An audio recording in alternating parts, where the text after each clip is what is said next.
So in this video, I'm going to show you how to diagnose the inducer motor and how to remove it. Okay, so inducer motor, it's very, very easy to be removed. This one I put it here temporarily so the dust don't fly on top of my head. So it's very easy to remove it. There are screws and you remove the plug and it comes off. Sometimes this hose can be connected here. You can just remove it. I'm going to show you quickly how to test it. So this is live power here. So remember, the white one is common. So you're gonna go first. Oh shoot, I have to put this back. I'm gonna fly again my face.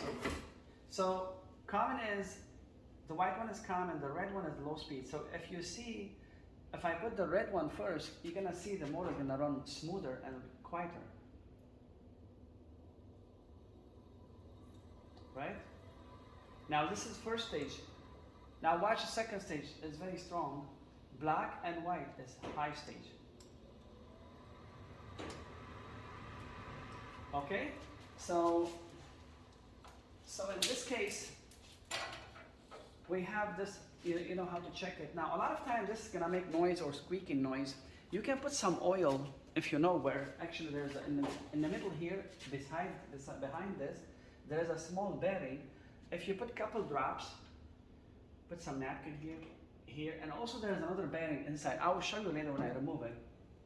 If you put some oil, that thing can work. Again, not for the long term. You cannot leave for forever. You might have a day or two, sometime a week. It depends how bad are the bearing. If the bearing are really in bad shape, you put oil on it. I have seen some they stop within the next day or so. Sometimes can go for a month. I have a customer who the thing was really bad. I put some oil on it. I said to him, you need a new furnace because it's really old. It was like 25 years old. And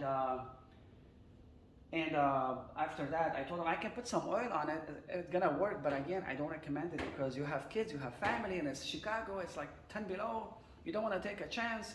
And then he said, okay, let's put the furnace. And I prepared everything. I know the person from church, and I don't want to be very like sophisticated with contract, down payment. And then in the middle of I was in the middle of my the road going to installation. I prepared for it, and he canceled.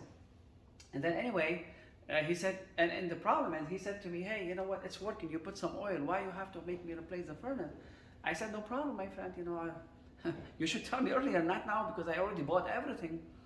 You know, and then the problem is they don't understand. If you have family, and this thing breaks after a week or a month, it's crazy. I mean, can you imagine people who pay like $40,000 for a car, and they cannot pay, they don't want to pay $8,000 for something that lasts 20 years. Car doesn't last 20 years, right? 5 years, 10 years, whatever. Anyway, so if you put oil on it, it's gonna work, but again, it's not gonna be for a long time. Plus, you might have a chance to get the new one.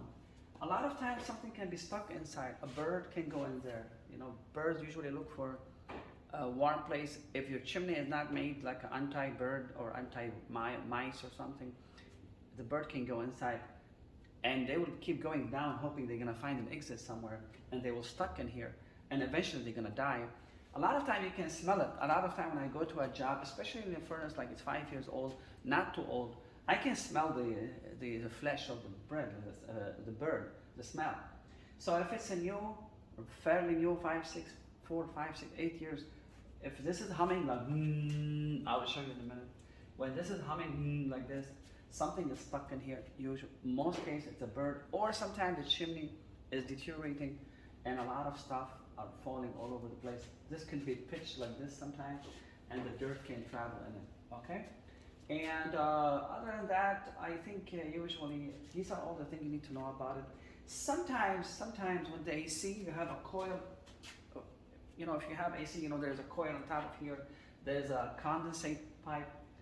Sometimes the outlet of the coil can clog, and then the condensation will overflow, and then it will start traveling all over the places.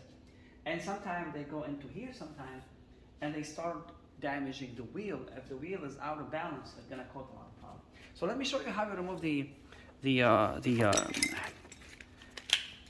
inducer motor, and then again, I prefer you wear a mask because there's some kind of insulation. You don't want to smell it.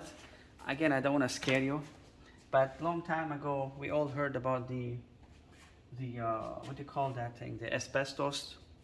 So if I can find my mask, anyway. Sorry, I think it was somewhere in here. So anyway, I'm gonna try my best not to touch it. So wear a mask because you don't want to leave that kind of insulation. Also, don't touch it with your hand. This is the insulation. Don't touch it with your hand, because if you touch it with your hand and then you touch your face, you're gonna have a problem. It's itchy. So I'm gonna remove it in the garbage. See, it comes off. I don't know if you can see that, but it comes off like a cotton. So that's how it is. You're gonna look here, make sure nothing is stuck in here if there's anything, and then clean it. Like, you can push it this way and pull everything down. So I was saying here, I don't know if you can see in this area here, there's bearing. So if you can manage to throw some oil in here, and this is the other bearing here as you see it. If you can manage to put some oil, so that noise, it will go away and it's gonna work. But again, I'm gonna tell you, 80% is not gonna work for a long time. You're gonna have to call someone or get it yourself, replace it as soon as possible. Again, you don't wanna take a chance. Okay, so how to put it back? It's the same thing. You're gonna go like this, and you put all the screws back into place. Okay, and that's it for the inducer. And just people who, I'm not gonna put the other one. You know what's going on. Just people who didn't watch the other videos. This thing I removed, the insulation thing. You can put it without it. It's not very, I mean, it's good to have it, but if you don't have it, you can put it back till you get the new one. It's okay. It's not gonna do all. I mean, I have seen some furnaces without this washer or insulation or sealant. It's been running for decades, no problem. But again, I'm not telling you don't need it. I mean, I'm not telling you like it's gonna be, you know, do what I'm telling you. Like,